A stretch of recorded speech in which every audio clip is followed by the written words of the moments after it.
I bet he said hello.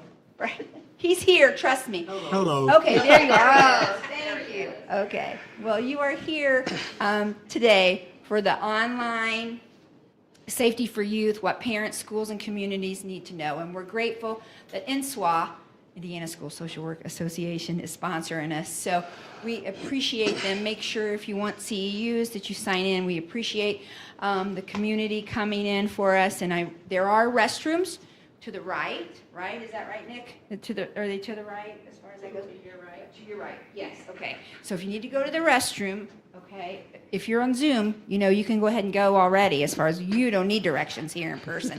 So, but we appreciate that you're here. So we have people from all over the state, bless you. We also have people here in person, and for something that's very, very important. Certainly, I'd like to welcome you, and I'd like to introduce just briefly, okay, Don Whitehead, who's going to be our presenter, and he is currently an investigator for the Howard County Prosecutor's Office. He retired from the Kokomo Police Department in 2012. Listen to this, with over 27 and a half years. I met Don when I was on the Prevent Child Abuse at Howard County Council, and in the way back. We won't go back as far as how long that was. No, all the gray hair's coming out now for me. But and he was active with the law enforcement. We did an online training that was excellent. We won't say what year that was, but he really was pivotal in getting that together for this technology dinosaur. It was awesome. So we had an INSWA member. I don't know if she's on the Zoom call, but the last meeting that we had, she brought up as far as like having a meeting for us as far as like so we can have resources in light of what happened to Haley Busby. And so we want to pay tribute to her and honor Haley's loss. So then I got together. I'm like, who can we call? And so I called Don in 2 seconds. He said, okay, I'm down for it. We can do it, okay? And so I appreciate that. So let me tell you what a great person and how much he's given to our community as far as listen to these credentials. Super impressed. So he's not only served 27 and a half years as a detective lieutenant in charge of all crimes against persons and eventually supervisor of the computer forensic lab working with Detective Jeff Capp, the computer expert. Jeff and I became involved in the Jeff became involved in the investigation of crimes against children on the internet and worked for several years as members of the Indiana ICAC, which is the Internet Crimes Against Children Task Force. In 2011, we were invited to become task force officers with the FBI VCAC, Violent Crimes Against Children Task Force in Indianapolis. Upon my retirement, the FBI asked me to remain on the task force, which she did for nearly 12 years, until 2023. Jeff and I have presented cases nationally and provided training for police officers. He's participated in hundreds of search warrants, both state and federal, testified in state and federal courts, as well as military court-martials, both in the United States and Italy. Please, let's give a big round of applause for Don Whitehead, okay? We appreciate him so much. We also want to appreciate Nick, who's doing the technology, because I am the technology dinosaur. But I'm going to turn over the mic to Don. We're going to make it interactive as far as that goes. If you have a question, stop us, let us know, okay? And because we're here for you, okay? Does that make sense? Any questions, Martin, on the Zoom or anything? Anybody? Okay, here's Don. Thank you, Don. All right. Well, you hang on to that. Okay. Oh, yes, that's right. Okay. Hello. Thank you for sharing your afternoon with us today. I haven't done this in a long time, so cut me a little slack here. I want this to be a discussion rather than just a presentation. If you have something to say or a question, just stop me and let's talk about it. So we don't wait till the end. Hey, Don, yeah. If you are on Zoom, if you could mute yourself, because we're getting a little feedback here. Okay. I thought, Yeah. Nick, I thought we were. Are we? Okay. Well, just over here we can hear it. Okay. Okay. We got it. Okay. Thank you. So again, just if you have something, a question or anything, that goes for on Zoom too. If anybody does, just stop me or Martin will, and we'll get it. We'll talk about it. So this is not this is not rocket science, and it takes the parents being involved with their children to make any of this work if it's going to work at all. I'm going to give you some statistics here to kind of give you an idea of what's going on here. It gives you a little reference. Nearly all U.S. teens, 96-97%, use the internet daily, with roughly 46% reporting they are online almost constantly. This represents a near doubling, almost constant usage from the 24% a decade ago. The majority of this daily and often constant usage is driven by mobile devices now. Things are different. We talk about, and we will talk about a little bit about where to place these things in the home, but then again, every kid has a phone now, so that makes it a little more challenging. Online uses for sharing education, gaming, and communication. And that's a pretty broad description, but that's about what it is. It's about everything that we do now over the past 20 years has evolved into we all need the internet every day, all the time, pretty much. The trouble spots, predators, bullying, spyware, spam, scams, things like that, we've all seen and we've all heard of that. But we're going to talk a little bit more specific about the interaction with kids. And one of the things that I have recognized over the years is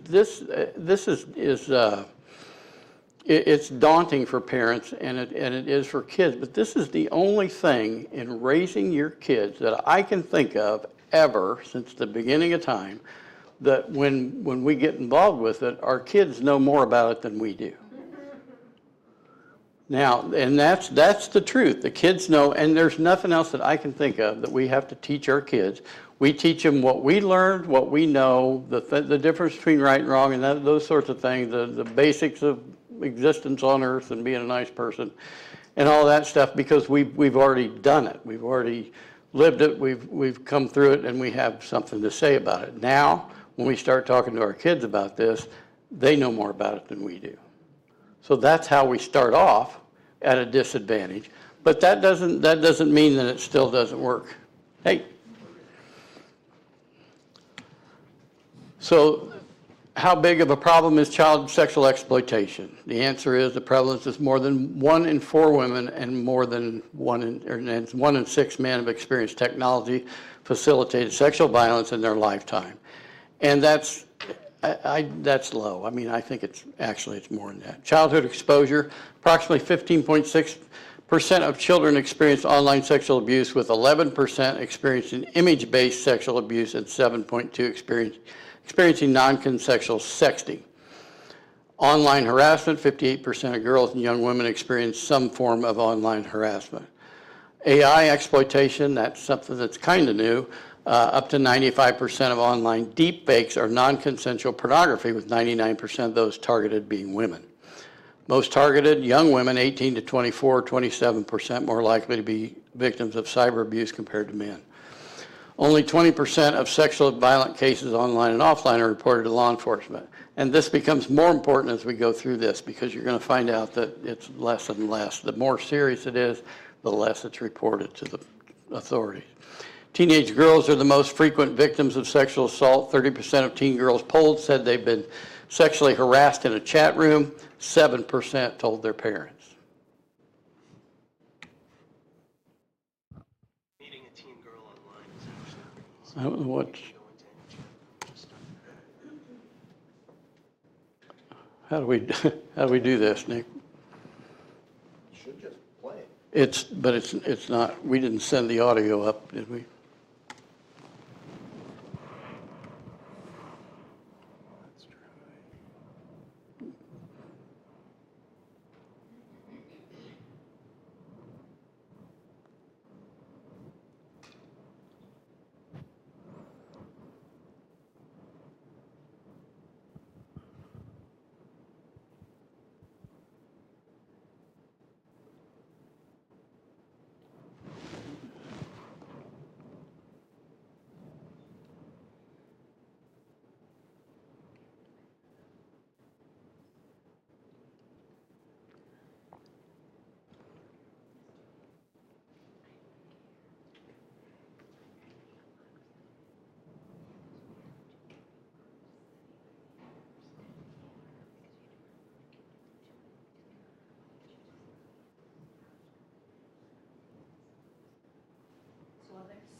Here are social workers.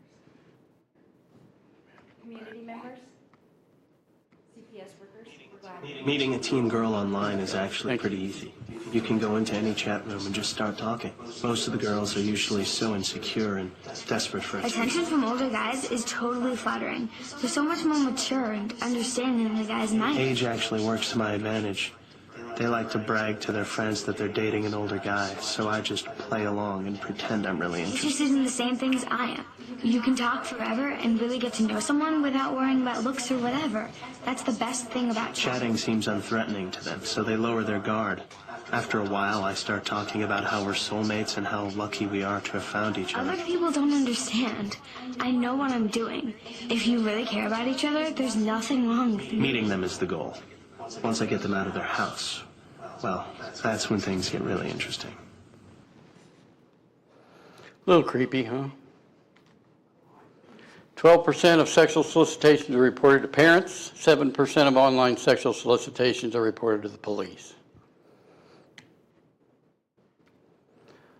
Cyberbullying is threats through messages, IM, email, or posts, rumors, false profiles, hacked social network sites, and I would say 95% of the time that people think their account got hacked, it didn't.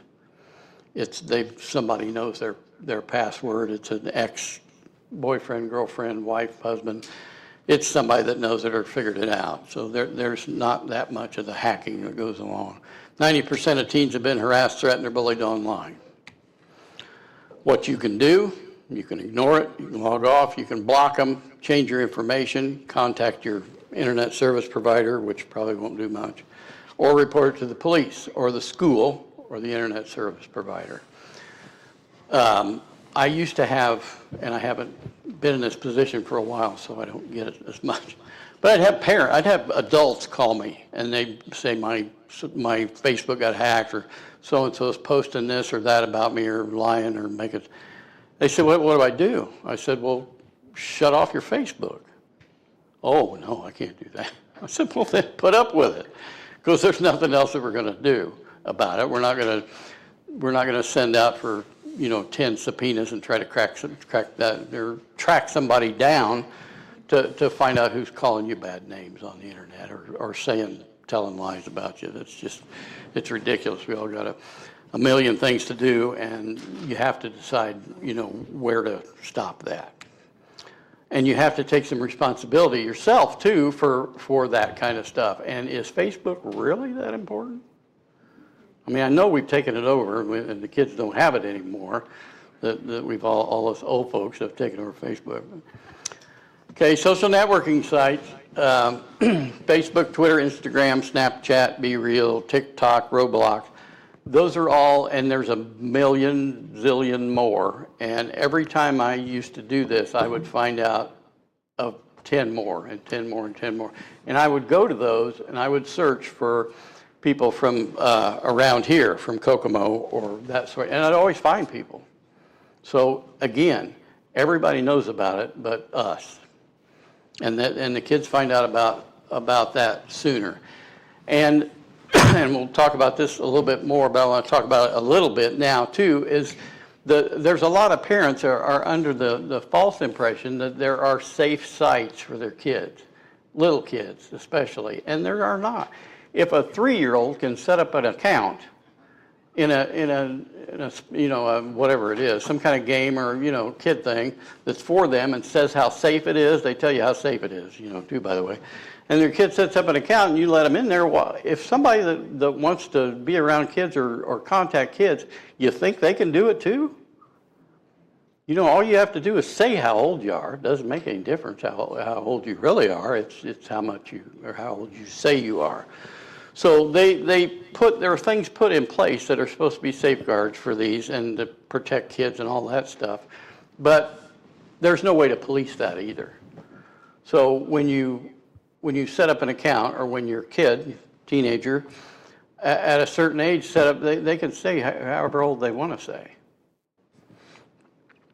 20% have actually met face-to-face with the person they've met on the internet. Now that's scary too, because Facebook, I can't see through some of this.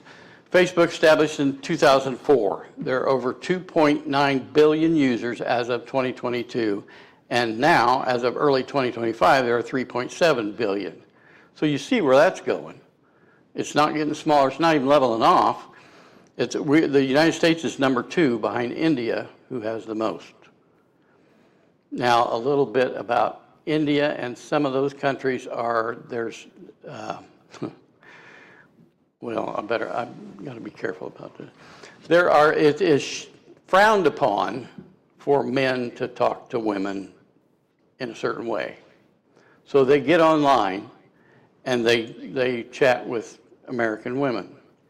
And that's usually, they're not going to meet, but that is an annoying thing that they will get in and talk to anybody that will answer them. Gen Z users have moved to other platforms, which, like you said, we've taken over Facebook, so kids are gone.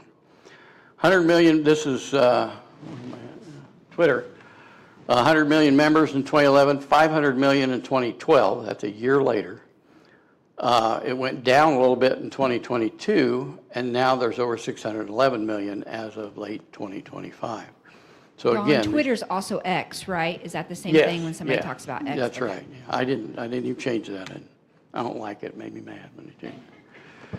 Established, Instagram, established in 2010, sold to Facebook for $1 billion in 2012. 100 million users as of January of 2013. 1.44 billion as of 8 of 22, and 3+ billion as of late 2025. So again, not getting smaller. They're all getting bigger. Roblox is the one I didn't know anything about. The IT director was talking about it when we were setting this up and told me how scary it could be. This is a big thing too, and it's a free gaming site, so there's all ages and all kinds of people on that. And again, there are age requirements that exist for certain access.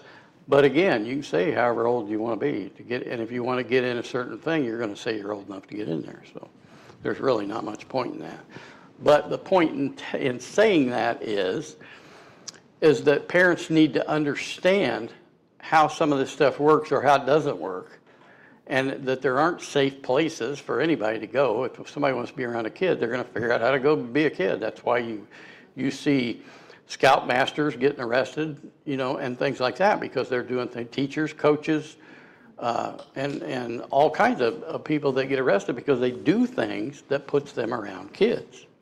Dawn, I will say this, Roblox, I work in 3 elementary schools. All 3 elementary schools, there are kids that can tell me all about Roblox. There was even one that told, this is how I learned, I guess there's a lawsuit because of unsafe stuff, because they were like so upset. This is the kiddo. He was so upset because he says, yeah, and now they're going to have to shut down part of my Roblox because of some lawsuit because people were not being safe. So the kids are. And there's no answer for that. There's nothing that's ever going to happen that we're going to say, well, thank God we figured that out. It's never going to happen. This is a New York State Sheriff's Association post alerting parents to the evils of Roblox, and that's just, again, that's one of them. Hey, Sarah. Oh my gosh, he's so cute. How do you know him? Come on, Donovan, do it like I taught you. Love the new tattoo, Sarah. Let's go! What? Dude, that's Sarah. The girl in the pink shirt. That's the girl I was telling you about. Oh, that's Sarah? Theater 2 on your left. Hey, Sarah. What color underwear today?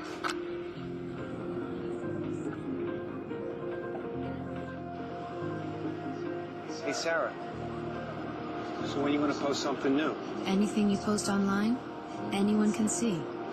Family, friends, See you later, Sarah. even not so friendly people. Think before you post.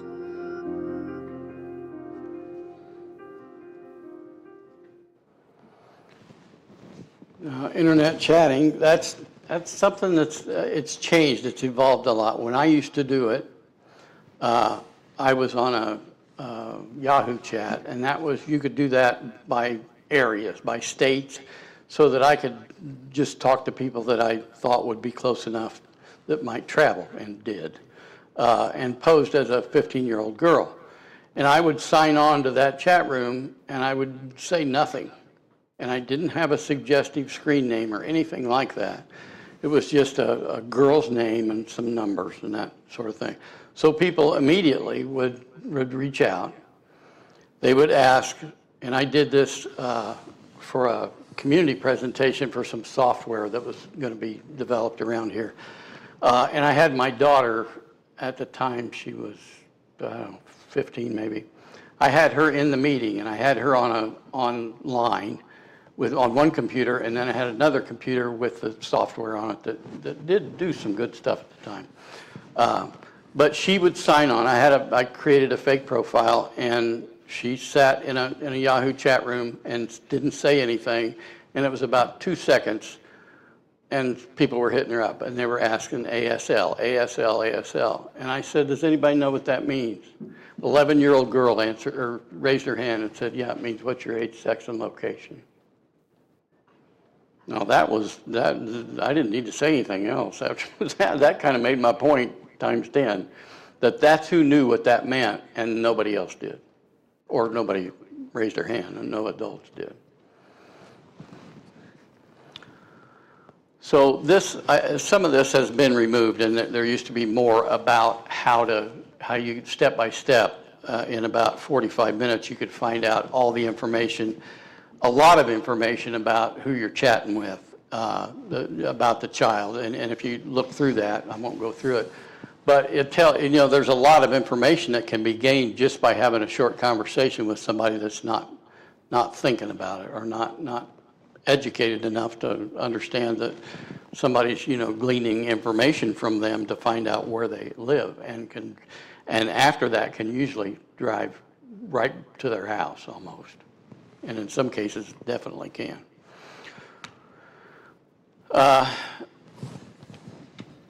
Only 4% of adult online offenders pretend to be kids. That's a fact. It doesn't matter. Kids don't care. If somebody, I had a guy, again, I'm chatting as a 15-year-old girl. I talked to him for like a year and a half. When he finally came, told me he was 63. He was 66. I have no idea why 3 years made a difference to him, but he did. He finally showed up. His son was an Indianapolis fireman too, and was not happy. They may lower their age, but generally represent themselves to be adults. The kids chat with them anyway. And again, a lot of that was that video that some kids feel like that they feel more important, or they feel like they're more important to somebody else if it's an older person that's taking their time. How can an adult male in another state convince my son or daughter to meet with him? The average internet sexual abuser is above average intelligence. That's very true. He may be a skilled conversationalist, and he probably has done his homework. Now, that doesn't mean that he's not peeing in a cat box by his computer in his mom's basement. That just means that he's, I saw a lot of that, I'm sorry. That just means that he's educated himself to be able to do the things that he wants to do, to be able to accomplish the things he wants to accomplish. And if that's meeting with a child, or has a sexual interest in a child, then that's what he's going to do. He's going to learn how to do that, and what works and what doesn't work. He monitors screen names and observes appealing screen nicknames and checks profiles, and they keep ledgers. I mean, I can't tell you how many search warrants I was at where there would be binders or books or little things that would just be filled with screen names and different information on people that they would keep. Seeks profiles with interests on which he can capitalize, things he knows about. Monitors screen names, entering chat rooms. Identifies self-esteem issues. Again, he's going to be looking for the low-hanging fruit, the ones that nobody's paying attention to, nobody's asking questions, the parents aren't talking to. They're not connected. Looks for sexual brazenness. Keeps notes, journals, and communication logs, like I said, right by the computer. There's books and books usually. He approaches, asks them about things that he already knows they're interested in. You know, again, appeals to their sense of worth. I can help you with your homework. Have you seen this movie? You sound hot, or you've seen their picture or something, and make a comment of their how attractive they are. And he will be familiar with those things. He'll be familiar with the things he's asking about. He'll know about current bands and what age group are listening to those bands and things like that. If there's no reply, if somebody doesn't, you know, bite on any of that, he moves on. There's always somebody else, so they don't spend a lot of time. If you're not interested, they're gone. There's a picture of my class. So, and if the response is sure, okay, or why not, then there you go. 77% of child victims of online sexual abuse were 7th to 10th graders. 22% under the age of 13, 60% of reported child sexual assault material, now we call it CSAM, it's not child porn, features children under the age of 12. And that goes all the way down to infants.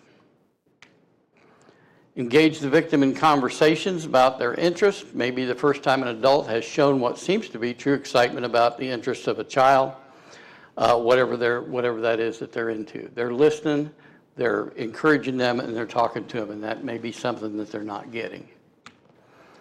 Again, listens, agrees, establishes trust, preys on self-esteem issues, like I said, plays the role of the trusted friend, and also plays the role of the sexual teacher. Remember, puberty causes some severe confusion for children. And all that, I experienced all that doing the undercover stuff on the internet. All that stuff is true, and I saw it occur. They show love and understanding that the child feels he or she isn't getting at home. They offer excitement. A bad guy may really believe that he loves the child.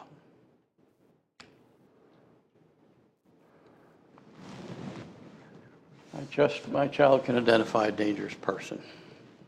Yeah.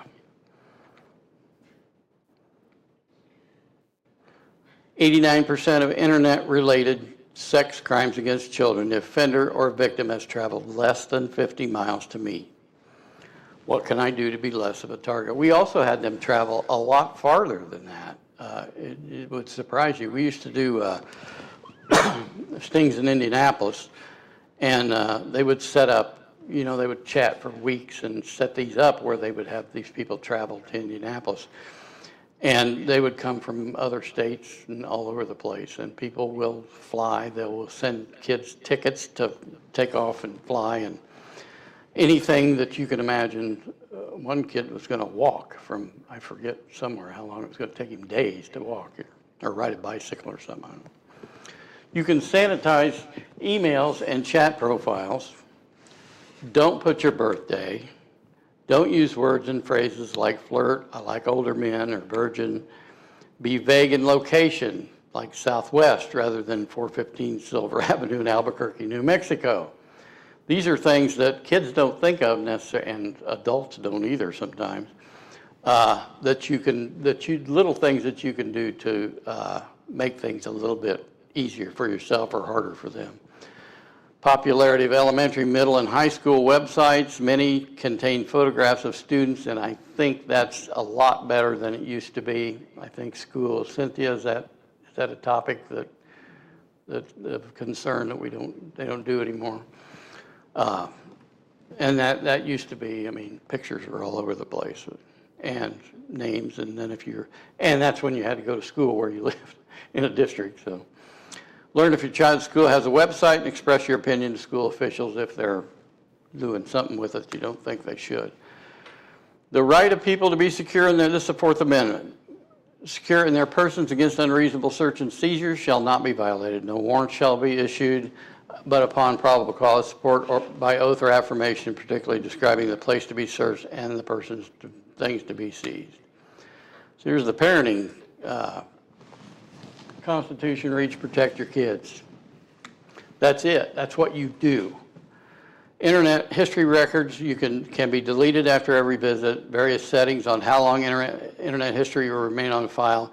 You can adjust this by going to the tools, internet options, days keep. Okay, that's all stuff for your computer that the kids don't use anymore. They use their phones. So I've done these before with parents and children where I start asking questions. How many of you have a phone? Everybody raise their hand.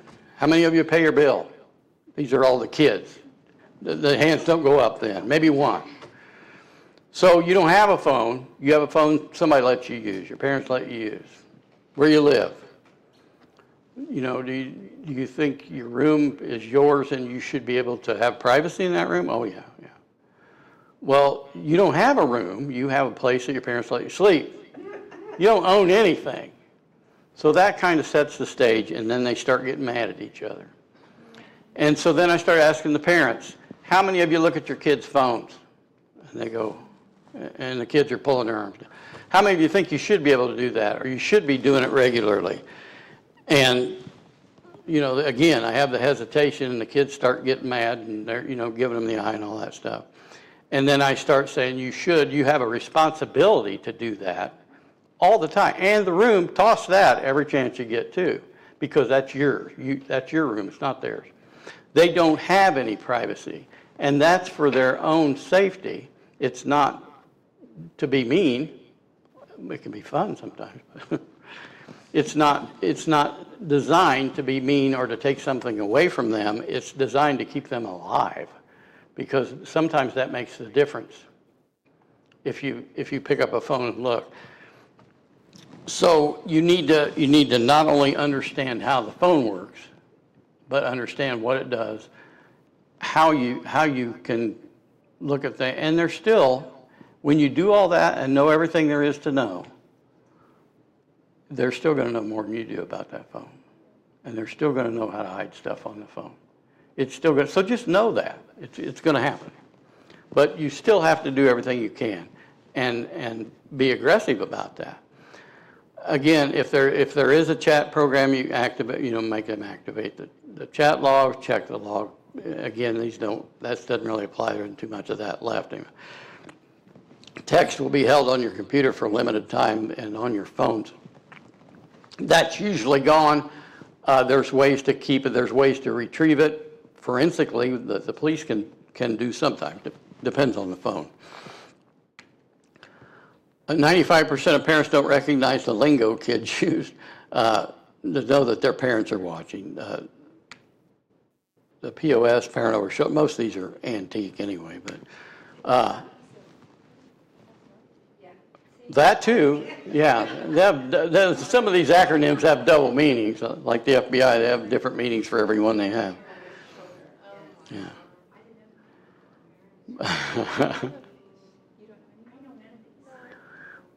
Parents are coming, never mind, just checking what's in it for me, online love, age, sex, and location, that's still used. Let's meet in real life. And I'd never heard of most of these either. And I never saw them. I saw a few of them used, but not a lot of them. And yeah, and for every 100 you know of, there's a million that you don't know, and that's always ever changing. All that, just like the sites. Computers are not the only thing to look for, and again, some of this stuff is dated. I tried to update the statistics on it so that they would be more current, but some of this stuff, phones were just kind of coming into this about in the middle of when I started doing it. So then it became. That was a whole new playing field when phones came in and kids started getting phones. So, and again, now this is also something that a lot of people don't know. It's fine for my kid to have a webcam in the room, right? Nope. Those can be hacked into, and that's not really that difficult to do, to get into somebody's webcam. So that's a concern. Kids are ideal victims. They're curious, they're easily led by adult conversations, need for attention, need for affection, need to please, and need to defy their parents. Does that describe anybody?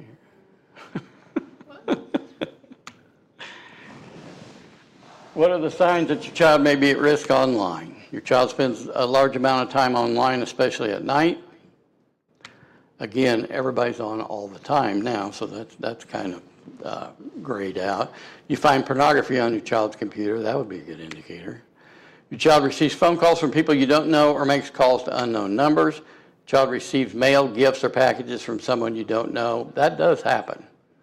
If you don't have, I didn't use a webcam, obviously, when I was pretending to be a 15-year-old girl because I didn't look much like one. But there were people that wanted to send me webcams, so I didn't have one. Now, your signs of risk, your child quickly turns off the computer screen or changes the screen when you come in the room.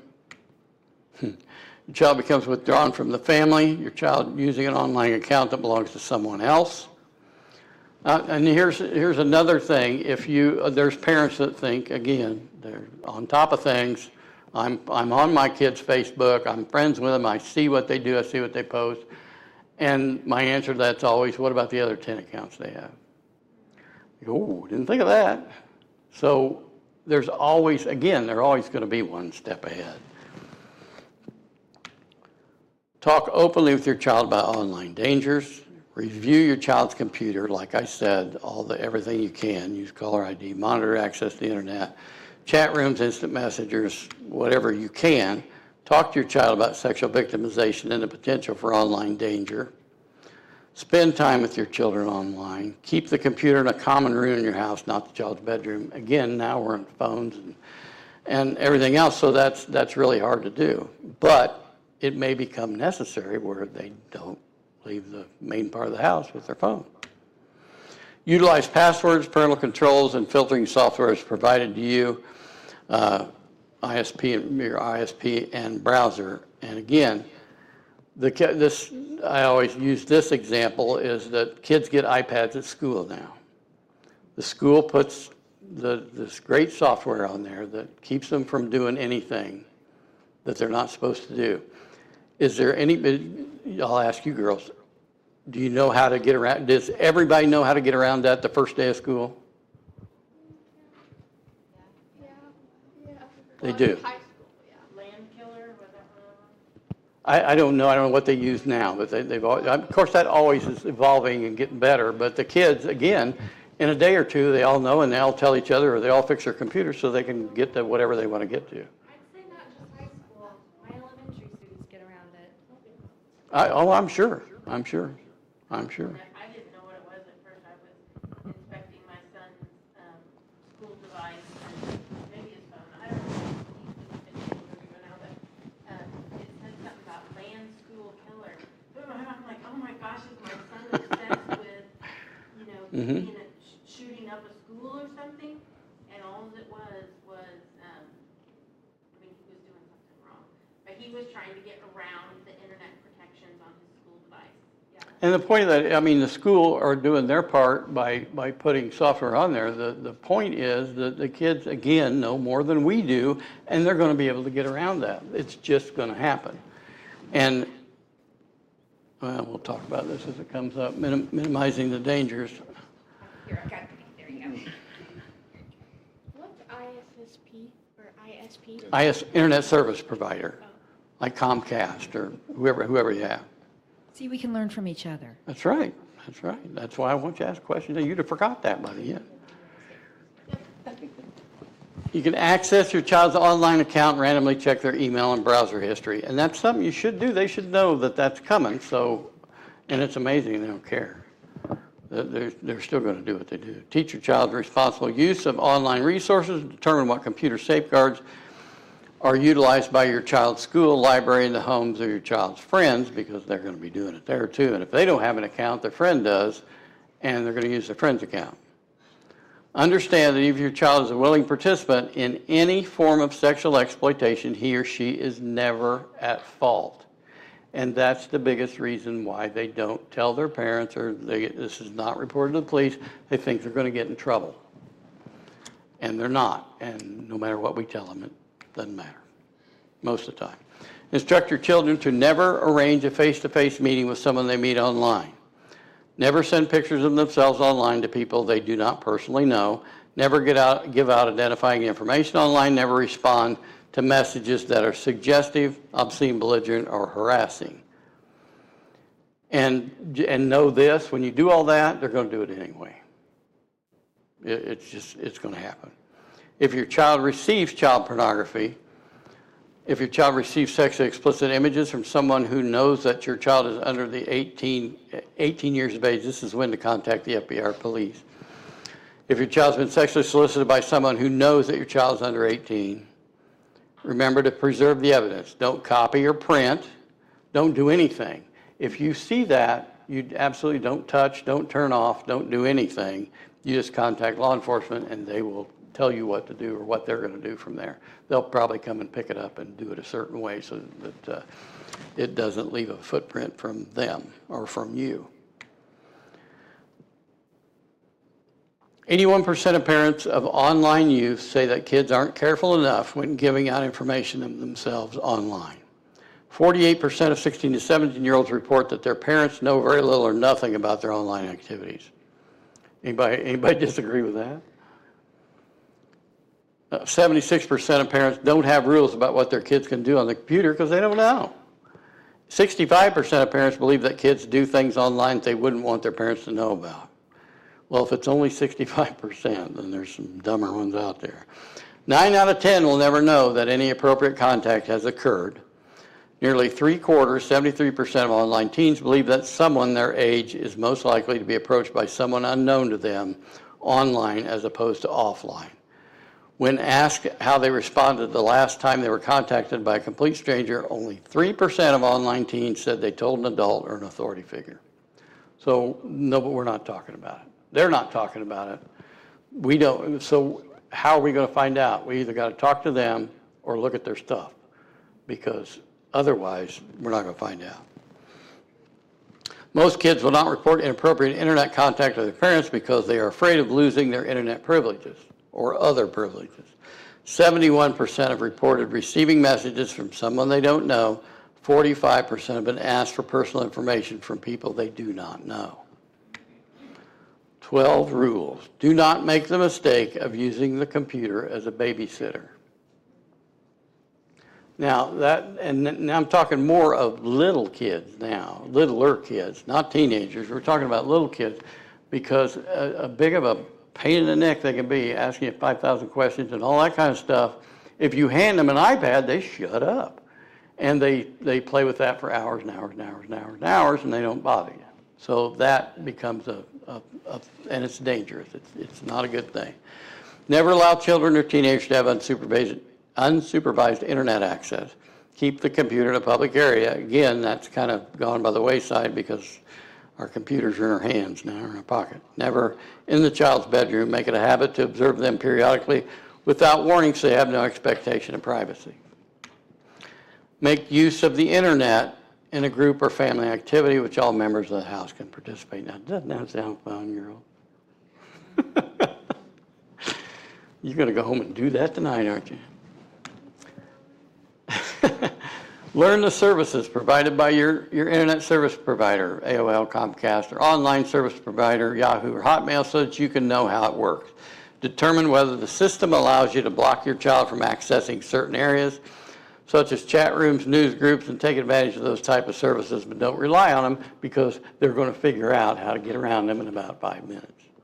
So just know that. Instruct kids that whenever they communicate online, they should never give out identified information, but at the same time be aware that they will anyway. That's like I said a minute ago, whatever you do, you can't think that you can walk away and go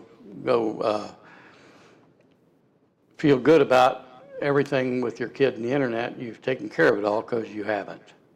But that's just, and again, I'm going to use this girl a little bit in Fishers as an example. She didn't fit the description of anything we talked about here, the self-esteem. I mean, I think that she came from a good place and a good family that paid attention to her and all that kind of stuff, and yet she met somebody online and decided to leave home and went to Ohio and didn't come back.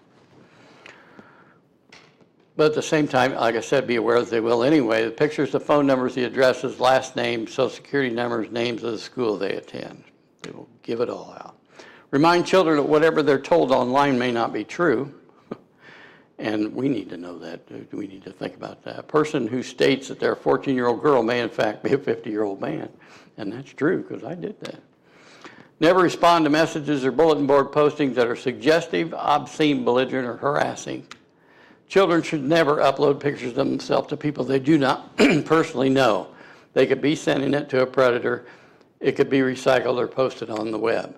Instruct your child never to arrange a face-to-face meeting with someone they've met on the internet. And know that no matter what you think you know, you may not, about your child and their responsibility and all that kind of. Afraid of the dark. My kid, somebody told me that the other day. They're afraid of the dark, so they'd never climb out the window. They'd never sneak out at night because they're afraid of the dark. Well, okay. Children should never download pictures from an unknown source because there's a real chance it could be pornography. Monitor the times of the day that the child accesses the internet and the duration of his time in online sessions. Excessive time online, especially during the evening or late night hours, may be an indication of a problem. If you become suspicious that your child misusing the computer, discuss your concerns with the child. If warranted, consider examining the computer for inappropriate material, then examine the computer for inappropriate material. Because if you think there's even a slim possibility, then it's probably true. You know, if it smells like a rat, it's probably a rat. Isn't this all a little overboard? Brian Heinsohn used to be the girls' swim coach at Kokomo High School. He was 40 years old, single. He was the CEO of Central Indiana Aquatics and an entrepreneur and a wonderful coach, I was told. We arrested him in 2008, I think, yeah, October of 2008, after doing a search warrant at his house. And what started this was he sold a computer to a woman in North Carolina. She got the computer and turned it on, and her son saw a file on there that I forget what the file was titled, but he opened it up, and it was a hidden camera in a locker in a girl's locker room, and it showed various girls coming in and out and changing clothes and that sort of thing. And so I sent, and it went to, she took it to the FBI in Charlotte, I believe. And an agent got that computer and put it somewhere and forgot about it for about 3 years. And someone else found it and said, "What's this?" They said they thought it was, they did a little research on him, found out he was from the Indianapolis area, sent it to the Indianapolis field office. So a friend of mine that I was working with at the time called me, and she said, I think I may have something in Kokomo. I said, "Well, come on up." So she did. I sent somebody over to the school secretly to check that locker room, one of the detectives, because it was right across the street from the police station. He came back and he said, "Yeah, that's our locker room. That video was made here."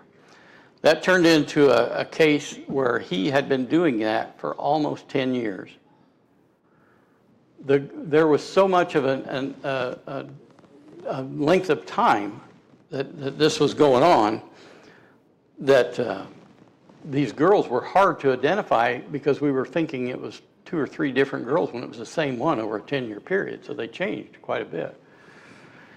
And so he ended up getting, I think, 300 months. He got 33 years, I think, in prison for that.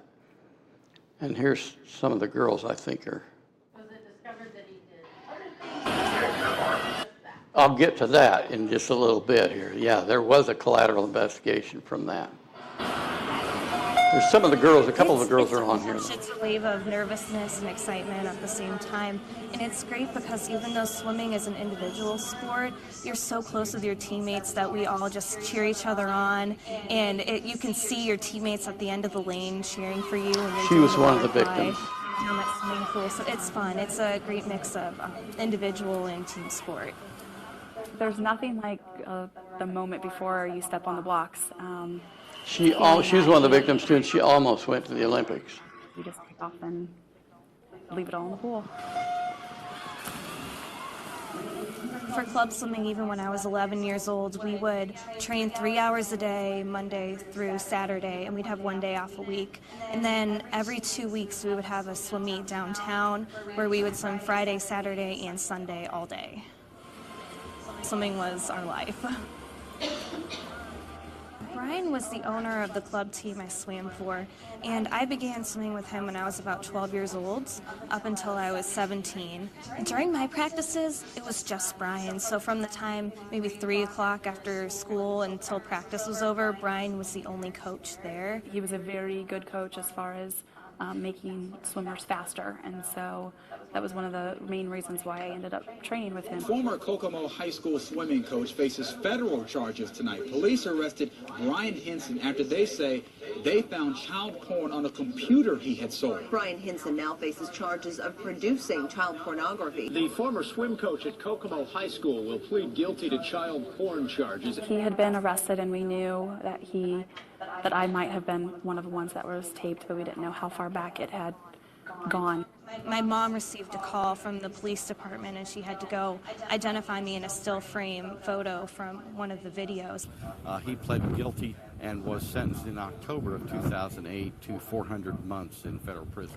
This had gone on for nearly 10 years without any detection whatsoever. I felt really betrayed. It's hard to know that someone that you spent that much time with would do something like that to you, and certainly we all trusted him. It definitely puts a different perspective on my years in club swimming. You know, I feel like I can't trust people as well anymore, and I have to be more cautious about other coaches and professors and people that I look up to. There's so many questions that were left unanswered. I'd really like to know how he did it and where the videos have ended up. There's always that constant fear that they could show up on the internet someday, and I would have no idea. Someone could see me on one of those videos. I really wanted to talk about this because it's something that's happened all across the United States, and it was such a horrible experience for me. I really hope that no other swimmers or athletes have to go through this ever again, and as athletes, we should be able to trust our coach to not do anything like this and harm us in any way. USA Swimming, it's a huge problem in those kind of sports, and we all know about gymnastics and all that kind of stuff. It is rampant in all those things and has been. He was sentenced again in October of 2008 to 400 months in federal prison on 11 counts of producing child pornography, 4 counts of distribution, and 1 count of possession. Now, one thing that we didn't find is that he didn't put all this stuff on the internet. That was not something, it's a little bit unusual, but he did not do that. So that was a big thing that didn't happen. Yeah. So why did he sell the computer if he knew that stuff was on? I think he missed that. I'm guessing he took a lot of stuff off of it, but that wasn't one of them. He left that on there. Her son changed that file name to Brian's Going to Jail when he took it to the FBI. So here's the collateral investigation to that. To answer, I'm sorry? Huh? He's still in there. Oh, yeah. That was 30 some years, I think. He chatted with swimmers online as a 17-year-old boy named Matt Kensington. He had a relationship with at least one 16-year-old swimmer from Indianapolis that he didn't coach, but he knew her. He knew a lot of the swimmers around there.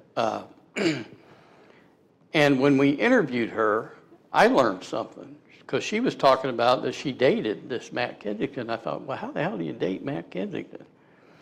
But they never met, of course, in person. She said, you sound like somebody I know named Brian Henson. But, he talked his way out of all that, talked her into making inappropriate cell phone videos of herself and send to him, which she did. The same child also had a relationship with a man in Tyler, Texas, who also convinced her to produce similar videos and send them to him. And then Heinsohn and the guy in Texas figured who each other were, and they started trading the videos with each other. So I made a trip to Tyler, Texas, too, once. And he was, that was a different place down there. But anyway, he was ordered to travel to Indianapolis. He wouldn't let us take him. The judge wouldn't let us arrest him. They told him to be in Indianapolis at a certain date about a month later. And he showed up. And he got, I forget how much time he got, but he showed up in Indianapolis and got sentenced and went to prison, the guy from Texas. Don't ever believe that you have nothing to worry about with your children online, and there are parents out there that believe that. If you think you know what they're doing all the time, you don't.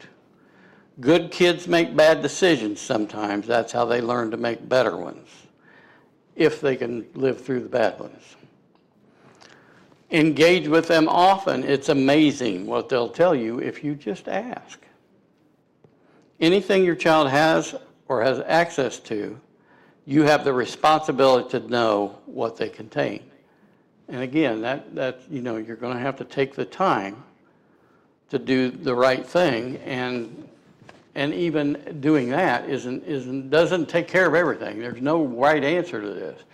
And I'll tell you, there's a lot of adults doing dumb things too out there, like sending the pictures and to the spouse or the boyfriend or girlfriend or whatever, and then they end up on the internet when things go south, and there's no off switch. We can't take that stuff off the internet. It's there forever. It's not going to come down. We've talked about how your children and teens are targeted by predators for sexual exploitation and some of the ways and reasons they're approached online. Those are examples that may represent the majority. However, no child is safe from online predators. Your child will be approached by an online predator. That's just the way it is. That's going to happen. That doesn't mean anything bad's going to happen from that, but it is going to happen. Unfortunately, we can never let our guards down when it comes to the safety of our children. Technology, as I said in the beginning, is not the single thing most parents know less about than the single thing that most parents know less about than their children, yet we must protect them from the dangers associated with that change every day. We can't protect them all the time. The best we can do is give them the information they need to be safe and hope to God they listen. That's it, folks. We did that in less time than I thought, but let's talk about it. What percentage, Don, of boys are victims as compared to they receive? And I don't remember the numbers, but it's about probably half as much as the girls. About half the boys and 75% of the girls or something. Yes? We had a person from law enforcement come and speak to us at our church, exact same situation that you're in.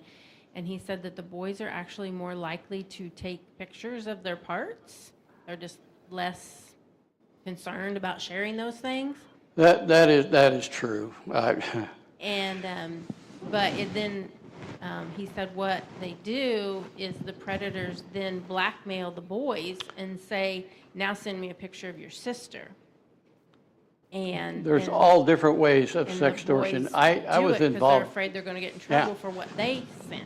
They come up with new ways to think of to get sextortion, and sometimes it's for money, but not as often as you'd think. It's for more pictures.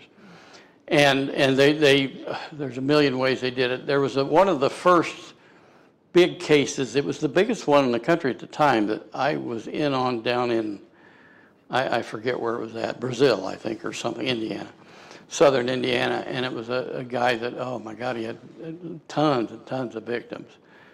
But one, and it's not funny, but we laughed. Sorry, we have a bad sense of humor. But there was a, and this was a knock and talk. It wasn't a warrant, wasn't good information enough to get a warrant. It was a knock on the guy's door and saying, hey, you messing with kids. And he was a youth pastor, of course. And come to find out, he had about 40 teenage victims, boys, about 15, 16, 17 years old. He pretended to be the prettiest girl in the school, and he would talk to them. And of course, they knew who that was. And she would never talk to them, but outside of school, she would talk to him online. And, I'm not going to talk to you at school, but, I think you're this and I think you're that. And, how about a picture? And, of course, then the pictures started flying.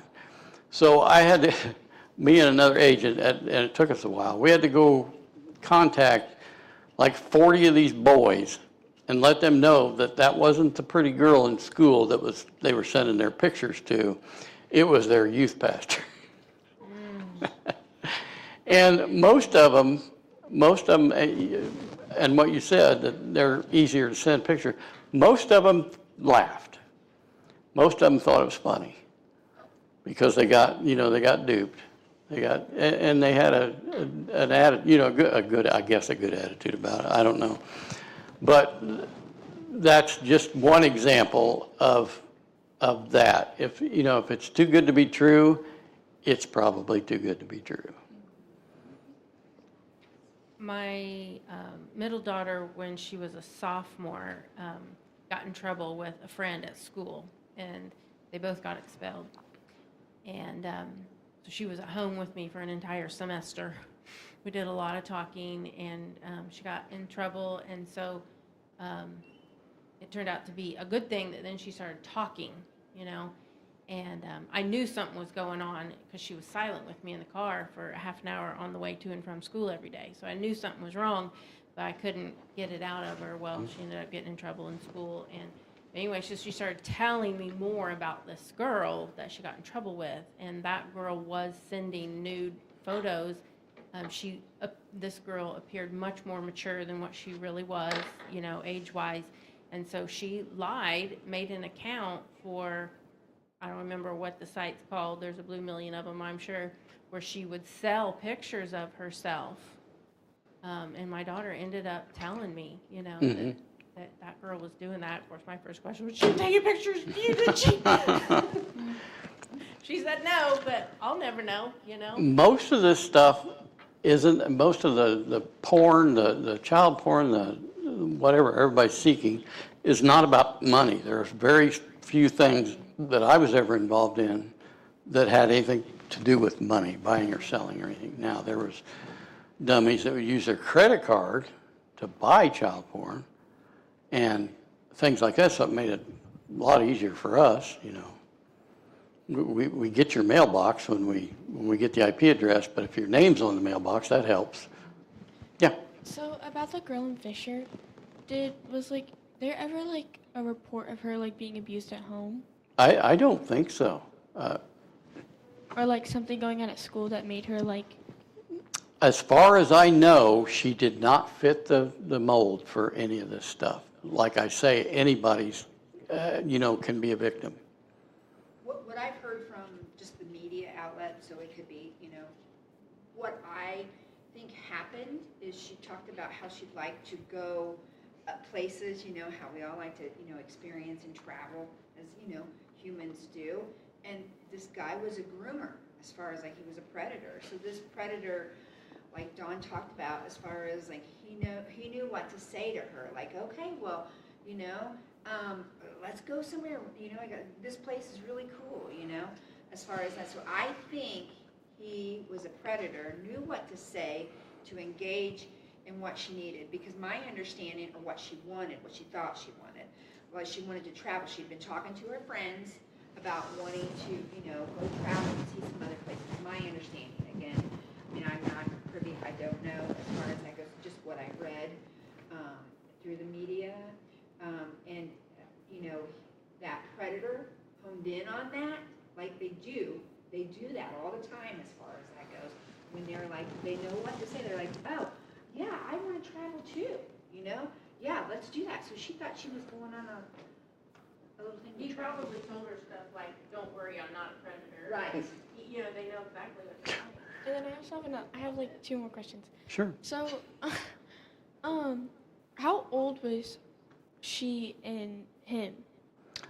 Good question. She was, I want to say, 17. I think she just turned 17. She might have been. She was, I think, going to be a junior in high school, and I don't know how old was that predator. He was in his 30s, I think. Yeah, that's what I wanted to say too. And then the second question was he ever convicted? Not convicted. He's in jail. That hasn't been to trial yet. Yeah. If it goes to trial, it's not. That hasn't been that long ago. It's just been. Where was I know that she was murdered in Ohio and that she never returned home, but okay, yeah, I lost my phone. She lived in Fishers. Good question. She lived in Fishers. Well, I answered my own question. I was supposed to ask where she lived, and then you had said the girl in Fishers, so I was like, oh, that kind of. So, like, I can't remember if you said it or not, but, like, how many adults get caught up in, like, the social media, like, pornography stuff? Well, a lot. I feel like kids more than adults, but.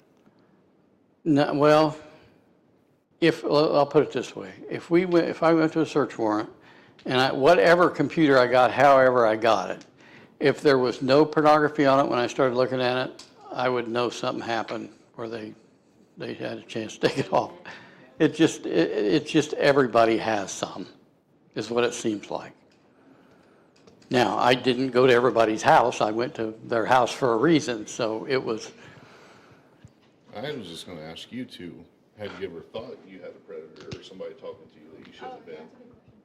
Did you tell your parents? I think I told them, but I can't. On 421 at 540? No. Because you never say anything to us about Well, it. like, I just, like, deleted it and reported it to spam. Because I wasn't going to worry about it, because it sounded too good to be true. I think this is where we as parents have to bridge that gap as far as saying, hey, you can tell me no matter what, because as far as like, has somebody, because there are predators out there, and get that line of communication open, even when you think that line of communication is open, because I think sometimes they feel like, oh, I've done it, and nothing's going to, teenagers, how many in here think, oh, nothing's going to happen, right, as a teenager?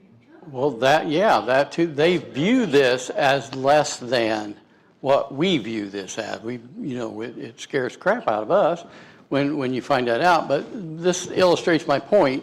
Is he asked her if she'd ever seen or talked to anybody, and the answer was yes. And before that, you didn't know that, right? So they both learned something here. She told him, and it was brought out that she didn't at the time, and that's now maybe the next time you will. So have you ever had a case, or have you dealt with any cases where their best friend or somebody that was a friend of theirs was groomed to bring them into it? To bring them into it. To recruit? I can't think of anything offhand.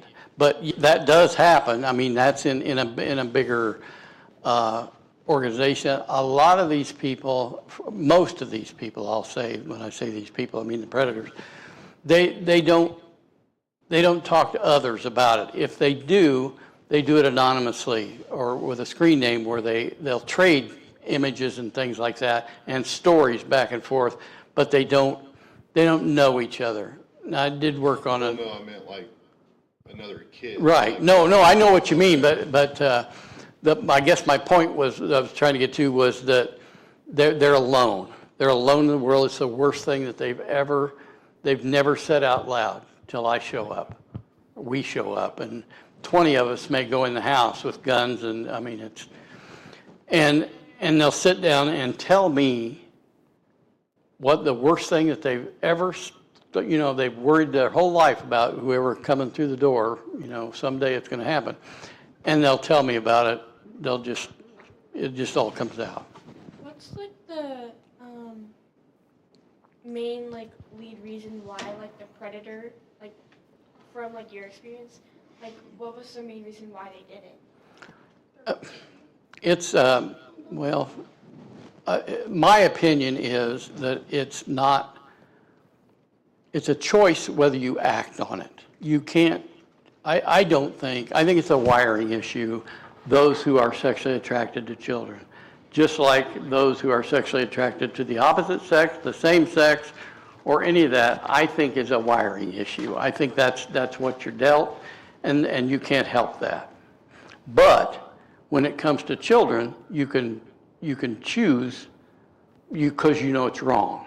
And if you choose to harm a child in that way, then you've made that choice, whether you meant or whether you can help being attracted to a child or not. If you make that choice, then that's on you. Does that make sense?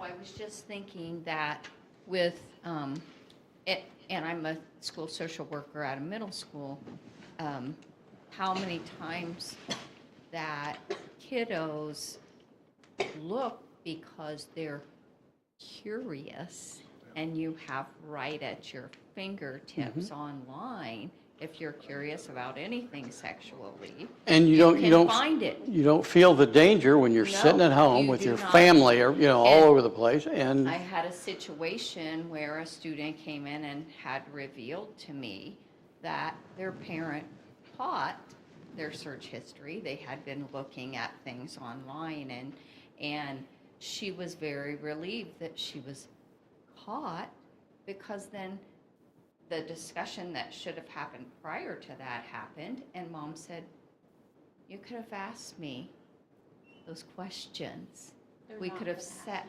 I know. They're not gonna ask No, that question. but then, I mean, it happened after the fact, and I thought, I think most parents, yes, they would be willing, but kids think they would be in trouble, or all of that's true. And this, again, was a perfect example of what I'm talking about. When he asked her that, she wouldn't have brought that up otherwise, and didn't when it happened, and wasn't a big deal to you at the time, right? Well, I mean, it was, but I figured since I didn't open it, because you can see the the notification, and sometimes you can see the starting of the text message. So I was like, that's weird. Report to spam. But I didn't open it, so I was like, okay, well, it's not that important. But now, Okay, I'm just curious. Yeah. TikTok's the one where it's horrible. It's horrible, but addicting. But if you kind of know what you're looking for, I feel like it's not as big as a threat. But if you're No, that's true. I mean, there's a lot of people on it legitimately on it. If you're oblivious and you're 6 and you don't know all the dangers, I feel like it's really dangerous. Well, there's that you guys had years ago when you were singing that music we had. Was it Shailene? She the one that got it? I think it was on the tablet or something. It was just kids singing. You can go and sing cover songs. Anybody can get in there and chat. Anybody can get in there, so we got rid of it. Everything, all the games, all the Xbox, all that stuff has chat features, and any of them, absolutely any of those are places and are used for that. Yeah, I have a bunch of friends Can I ask a question on virtual? Sure. Sorry, Don. So I just want to ask a question as a parent. So I have a 7 and 3-year-old, but they're going to grow up to be teenagers. What's the increase in AI right now? Because teenagers are creating pictures versus AI for child porn and then spreading it all over the That is becoming a big problem, and there's going to have to be legislation changed. There's going to be a lot of stuff happen, and I'm afraid that's going to be the Wild West for a little bit. Well, for a long time probably before they can get a handle on that. I just think that's going to be a problem. And I think because I can't see anyone there, so I'm just seeing I'm assuming kids are there. So I'm just going to say this: somebody's yes worker too. If you spread those pictures, that can later on affect your future too. Absolutely. And people, I'm not trying to preach, but just say that. The kids are finding that out. I mean, even college things, the dumb things you do in college, and drinking, and everybody's got it on video. And then when you go for the job after you've quit doing all that stuff, then who you're hiring has got it up on their computer asking you questions about it. So it's a lot harder now than it used to be before the internet. Thank God that you could do that stuff and nobody ever knew it. Now you can't do anything without everybody knowing it. And again, once it's up there on the internet, it's there forever. It's not going to come down. But AI is going to be a continuing problem that's going to get a lot bigger before it gets smaller, I think. So I don't think wanted to bring that up. Okay. Who? legitimate question. It's here to stay. So many evil people in the world, period. That's the reason. For every good thing that they create, if somebody uses it for bad So things. like they can't. Oh, okay. I get. I just have a feeling predators are going to use it too. Do what? I'm sorry, I didn't hear you. I have a feeling predators are going to use it too. Oh, absolutely, they already are. They absolutely already are. I knew I read it online with my grandma one time. Apparently, a predator, with my grandma, I knew she was reading online about how a predator got caught blackmailing like their victim using AI who they've never sent pictures to like inappropriately, but like they sent their face and they used AI to make them like nude and blackmail them into it. And then they'd make them send like real inappropriate pictures. Yep. And then they sold them. And then like when the girl's parents found out, they weren't like angry, they were just confused why she chose to do that. And me and my grandma, we read for like an hour and a half on like, cause it was, I don't remember the website, but it was like maybe like 5 pages long about like all the details, and me and her just sat there reading about it. It's not really a question. And for all the bad things and or good things, look at it, depending on how you look at it, AI is a great thing. I mean, there are so many good things that come out of that. Now, the police, you see the body cams, right, on the police. When they go to a call, and I've got one too, I wear one now, but they can wear those, they go to a call, they turn that on, they leave the call, they can play that back, and it will transcribe everything that was said. It writes your report for you. You just correct the things that it doesn't understand, just like anything else, and it does your job for you. I do want to thank this family here for sharing as far as and being such a good example of what really are, real barriers out there as far as for everybody, because it is, AI, internet, we all use it. It's all helpful, but just like that, with the flip side, it can be very dangerous as far as that goes. So. I'm sorry. Okay, sorry. No, that's what we're here for. Have you ever had like, I know it's like probably not likely, or it is probably likely, but have you ever had like an officer become a predator? Yes, absolutely. How many? Like, well, off the top of your head, but like, well, I can think of one that's going to prison from here.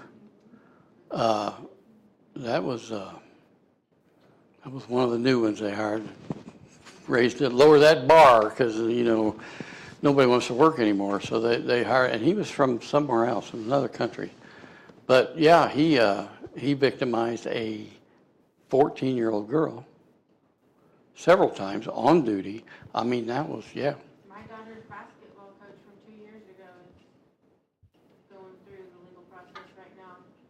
That we know there wasn't physical contact, but he was sexting a player. That messed with my daughter for a long time. She wanted to know if he was still in jail, and that, she swears I actually, I asked her, talked to her, didn't ever try anything with you, right? And, but for her, that jolted her, because he came to our church one time to watch a presentation that we gave, and like he was, oh my gosh. It goes, I mean, it reaches everyone. Well, and predators they groom, so they go in some occupations where they might be dealing, but deal with youth and children. And Coaches, that's why. cops, clergy, I mean, all those. Teacher, yes. Absolutely. Everybody, anything that puts you around a kid, daycare. Every high school in this county has had one in the past 5 years. Yeah. And I would just encourage you girls, if you know of a friend who is being unsafe with things, tell your parents. And that's how we've, cases come in all ways. People, schools call. Tell an adult, tell your students parents, call. tell the school counselor. I mean, I had quite a few situations this year where students came to me and said, so-and-so was talking in class about this new boyfriend they have online, and they're from this state. And I mean, it comes out just like that. And it's worth it for your friend to be mad at you. It is, very much so. Absolutely. There was a question online, Zoom, Martin has put on there. Dawn, what was the rule number 1 that was a question on the Zoom? Is that right, Martin? Am I reading that right?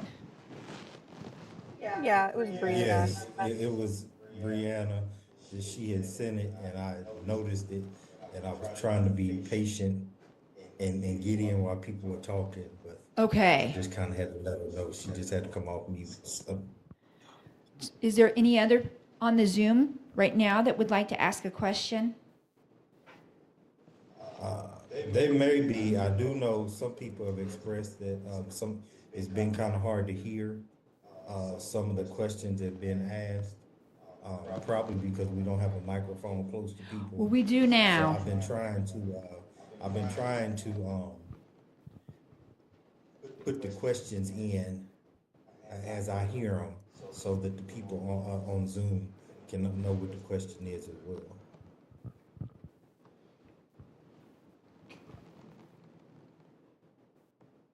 Well, if there is something that we missed, please, we have microphones now. Sorry about that. Yes, right now we're just talking about people being unsafe and not taking precautions and talking even when it's uncomfortable. You know, maybe you tell a friend, but keep telling kids as far as that goes, and parents keep checking things. And even when it is hard, and it may be hard to hear, make sure you get your support, whether that be the school social worker, counselors, the police, definitely, as far as reporting that. I always say be safe rather than sorry, but it's so hard to keep up. The internet is so fast. AI is so fast. How can we keep up with everything? That's why we need just a little bit of pause and just think about, okay, what do we need to keep everybody, safe? And then it's still, we're going to still have to be on our toes because, as you know, evil and predators are out there. So we got to keep our shield up and keep it ready. It doesn't mean that we don't yes, I use the internet, as far as that goes, but you got boundaries. You got to have those. And kids and youth, it takes a while to practice and get those boundaries. And we're all human. We all make mistakes. So let's see. Yes, kids encourage their friends to tell. Yes, we have to be smarter than them. Yes, Bree, so true. It's just sometimes that's hard when you're the old dinosaur and all these young guns with the technology. We need to learn from each other and be safe. So, any other questions? We do have 2 mics, so don't be afraid to use the mic so we can have the Zoom people to hear too. So. We have more too, if we need more microphones out. And that's Nick. See, our young technology guy, he is keeping us all together. We appreciate you, Nick, as far as that goes. So if anybody has any questions, please, we want this to be, here's another one, at least in person. Zoom, Martin, if you have somebody, just say, hey, question Zoom, okay? Right now we got somebody in person. I just want to say, as an elementary school social worker, I know that's part of the curriculum at both of the schools where I work. There is a technology person designated to provide lessons for the kids, and then the teachers are required to present those lessons to the kids in the classroom about the dangers and how to be safe. So I just want to say that the school anything that anybody can do that's in charge or has some control over kids, well, it's not just parents, it's other people too. Anything that you can do is a good thing to do. It's just there's too much. It's overwhelming, and there's nobody, not even Nick, my hero, that knows everything about the computer or the internet. You know what he knows, and he's good at what he does. But as far as I think you'd be a little bit behind if you had to crack open a computer and forensically remove the pornography or how to find that, how to go. It's such a different thing. There's nobody, and I thought for a long time there had to be somebody that knows everything, but there's just not. There's too many things. And I take all the credit for Jeff Catt being the best. He was one of the best in the state, and I think that was because of me, because I could break something so bad that he had to figure out how to fix it. So.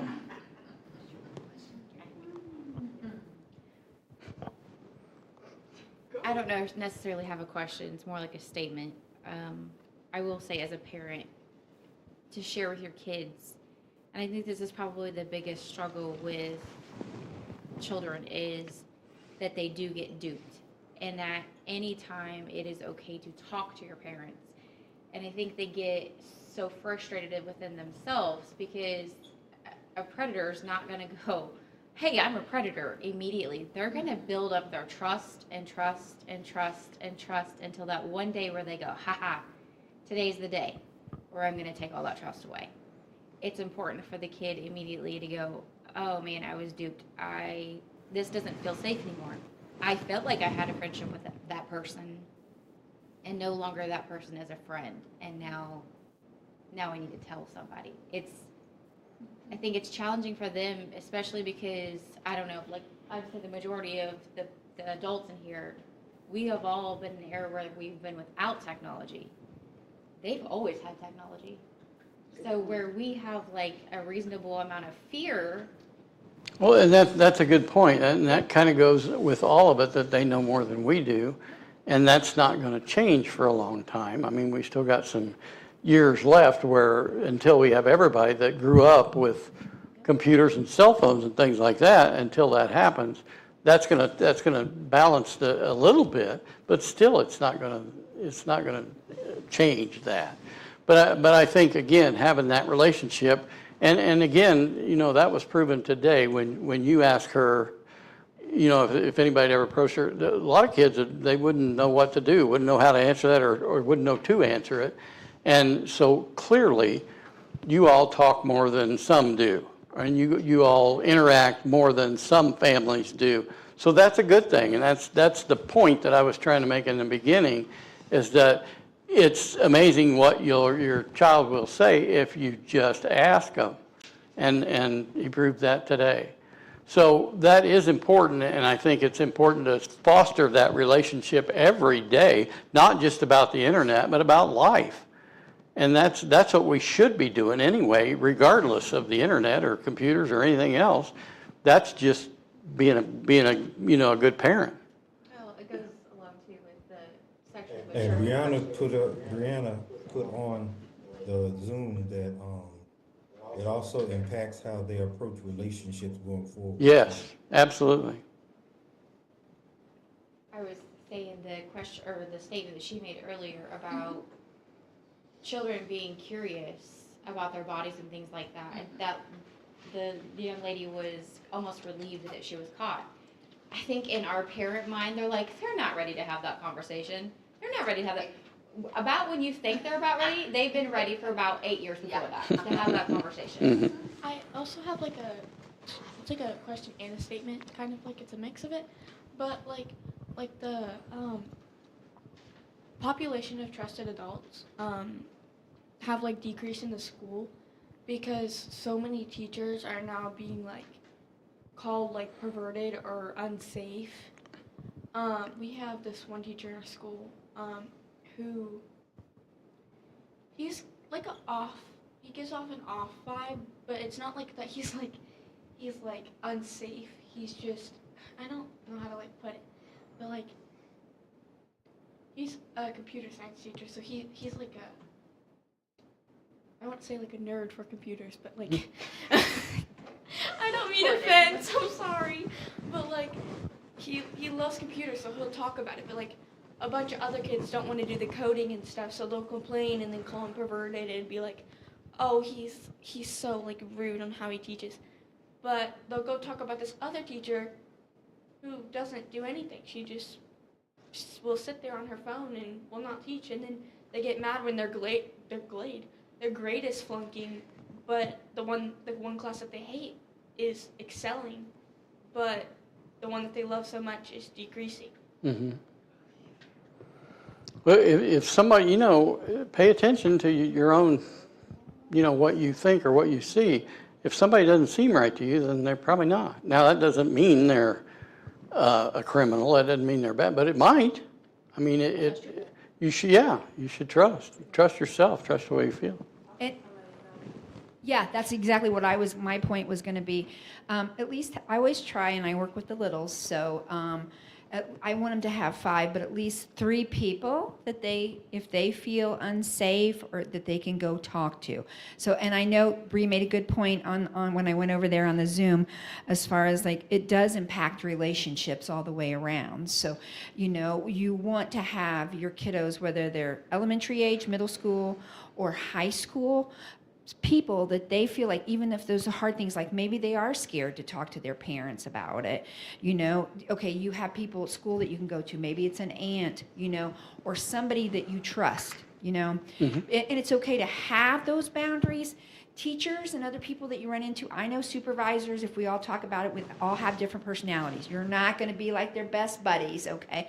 So that's where we always preach as school social workers, I think, and just, as parents, boundaries. We got to have these boundaries as far as, like, I think online, it gets a little scarier because you can't actually see that person and it's not in person. So me as the old technology dinosaur, I think that's where it can be really, really scary. So if you have something in your gut that says, it's not right, and maybe you're not ready to tell your mom, but you told your friend, get somebody that you can talk to at school, and then maybe they can help facilitate, okay, well, then you better tell.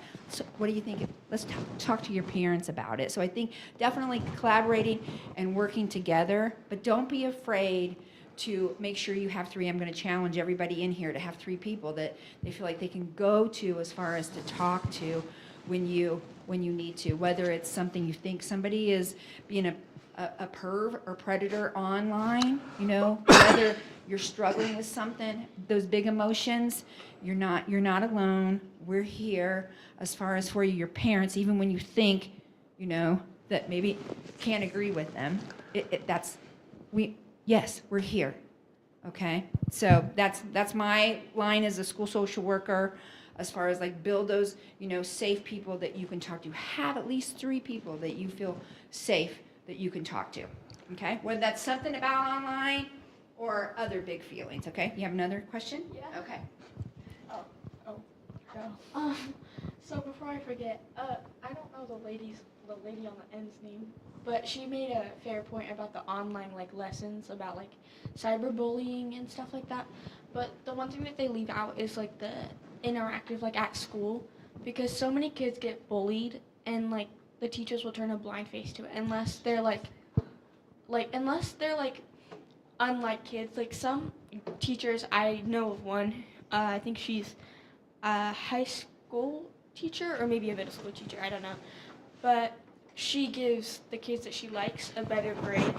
They could score the same on a test and one kid will get a higher grade than the other, and it's unfair because even the teachers bully kids, and in a way, and I feel that's not fair to kids, because kids are already struggling sometimes to a point where some kids will take their lives because of it, because they're so unstable emotionally that they can't take it anymore. So I feel teachers need to kind of be more fair with all the students and be more interactive, because when you think about it, some teachers are great at teaching and being interactive with kids, and then other teachers they'll just sit back and not teach, and then expect their kids to do great in their class, and then they get so strict around state testing, and then they wonder why their kids are failing. So see something, say something, okay? You really are the eyes and the ears for the teachers, because the teachers are caught up in trying to get their work done. And so if you see a kid who's struggling, it happened to me yesterday. A girl on the playground said she wanted to kill herself, and her friend told a teacher, and so then the teacher got me. And the kids are the eyes and the ears. You guys have one. Yeah, we've become, as society, I think we've become more aware of all that stuff. I mean, it used to be acceptable to, have a teacher that's a friend and go to their house and things like that, and it's just, the boundaries have changed, I think, and rightfully so. I don't know if any of you are familiar with Park Tudor, which is a private school in Indianapolis, which costs $50,000 to send your kid to kindergarten there. It's ridiculous. But it's an old institution, but they used to, and not that many years ago, encourage their teachers to be friends with their students and to be Facebook friends and talk to them outside of school and all that kind of stuff. Well, you know what that led to? And it did, and they, there was a big deal. We rolled in, wasn't a part of that then, but they rolled in there and the police, and they said, no, we're not going to do that. We're not going to let you in here. And they said, that wasn't a question. We're coming in, we're going to do all, and I think that either the principal or the superintendent ended up committing suicide. The teacher went to prison. I mean, all that kind of stuff. And so the point of that is that school was very exclusive. It was one of the most exclusive, and I've been there many times. I've worked their ball games and stuff. And it's, if that could go on there, that it certainly goes on everywhere, and we know that because we're still seeing that regularly, even around here and within 50 miles of here. It's not once in a while, it's once a week. So the boundaries have changed, they should change, and maybe they need to change more, I don't know. But that's one thing that has been recognized. But again, there are other things, just like she talked about, that don't have anything to do with the computer or anything that the kids can be in danger for. So. Dawn, there is somebody online too that wants us to piggyback off that. Even with my middle school and high schoolers, I talk to them not just about identifying who their trusted adults are, but what makes a trusted adult. That's important to look at, and as far as teaching our kids, as far as what does a trusted adult look like, because sometimes trusted adults might not be so trusting as far as that goes in that situation. There's no set of rules for that. And again, that people make themselves look like that in order to accomplish things that aren't good. So it is hard. And again, that's why we need to keep the lines of communication open with our kids. And one more, they said some students may not be used to having a trusted adult. So I like to have them define it for me in their terms. And sometimes that opens my eyes to their world a little bit too, because we're all struggling with stuff. Teachers, parents, it's all busy. Thanks. I think that was Neil who put that on the Zoom call. So those are all really good points. So I just wanted to make sure that I shared that. Thank you. Anybody else before the girls get back with more? I love it though. I'm glad they're talking. They're obviously comfortable. You guys were like connected to him, or if you were just Well, yeah, we all know each other. But that kind of again proves my point with Dad's question, and she answered that wouldn't have come up necessarily, and the fact that they're sitting here talking, they're obviously comfortable being here. Well, and life is so busy, and life is so busy. Parents are so busy. We all have things that we have to do after work, and we offered, it was maybe about 3 months ago, the middle school offered this training one evening for parents, and it was called Parenting in the Screen Age, and giving parents ideas for how to do just this type of thing. Set up safeguards, and I think we had 3 families. But it was great information. I have quite a few of those books. So since then, things come up all the time, and students I'm dealing with, I've been able to give out those books and talk to parents about this resource. So, it's sometimes a challenge to get the information out there because parents are going 5 different directions. Yeah, everybody is. It's a challenge. It's a challenge. Thank you, Cheryl. Also, Julie shared this on the Zoom, and I think it's really good to say this right now. She says, I think kids get mixed messages from us, adults. You are supposed to do what your parents and teachers and employers tell you. I always tell kids, if someone asks you to do something illegal, like rob a bank or immoral, you can say no, even if it's a teacher, coach, etc. And that's a good point, Julie. And she also says, I usually have to explain the definition of immoral as far as that goes. So good points there. Any other questions in person or on Zoom? You guys have been great participants. Yes. I appreciate you bearing with us because this is, I'm going to admit, my first time being a hybrid here as far as like in person and online, but could not do it without Dawn, Nick, Martin, and all you participants. So thank you for being great participants. Yeah, thank you all for being here and being here virtually and however you're all here. Any other questions? We have mics. Nick has mic'd us up virtually too, if there's something. I just want to thank the girls for sharing. Absolutely. Let's give them a big round of applause. Absolutely. Because us adults can sit around here all day and come up with a plan, but they live it every day. So that is a huge plus in standing here and asking questions. And like, you're the one that's going to change the world. And their parents for bringing them here.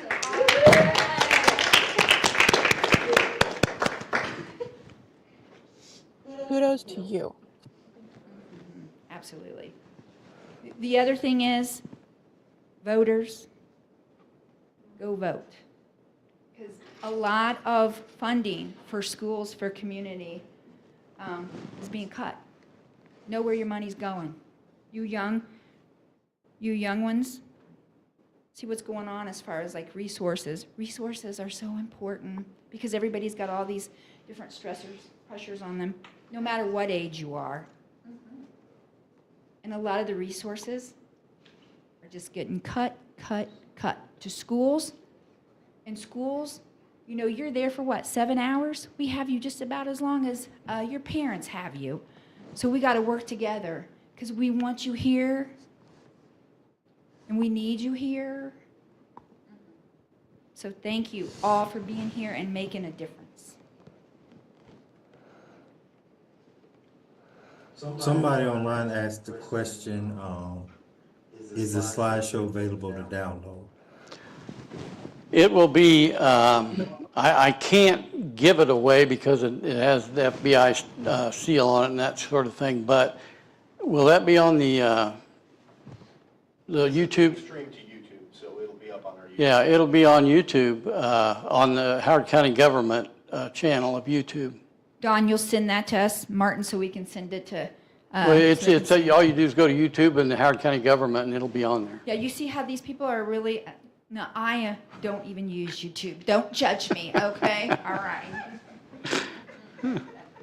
But we will have that. We will share that. Martin has your, if you are SVP'd, right, Martin? Right? You can help me, the dinosaurs, struggle with that so we can get them if they want to see this on the YouTube.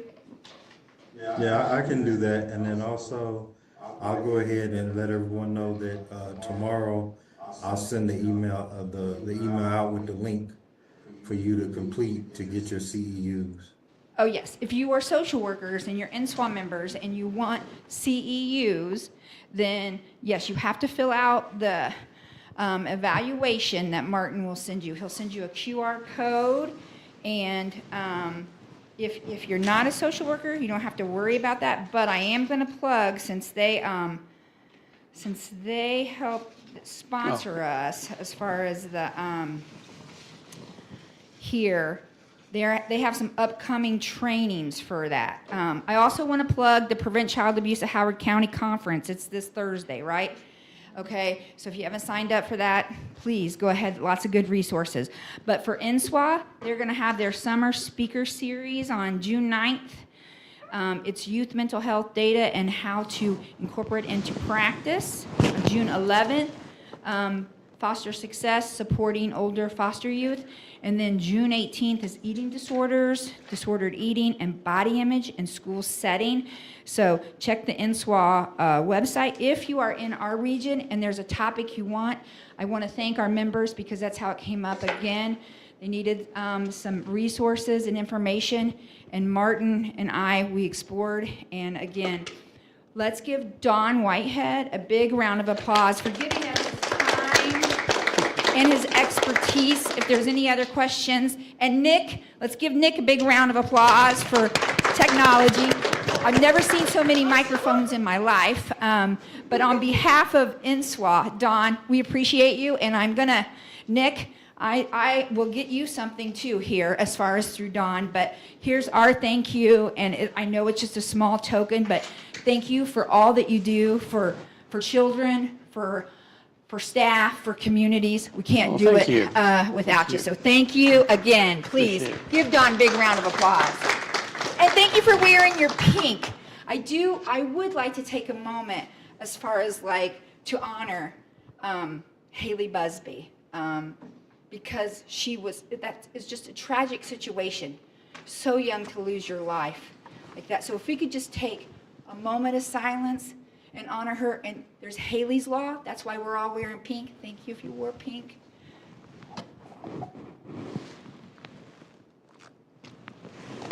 Thank you all very much. Thanks for coming.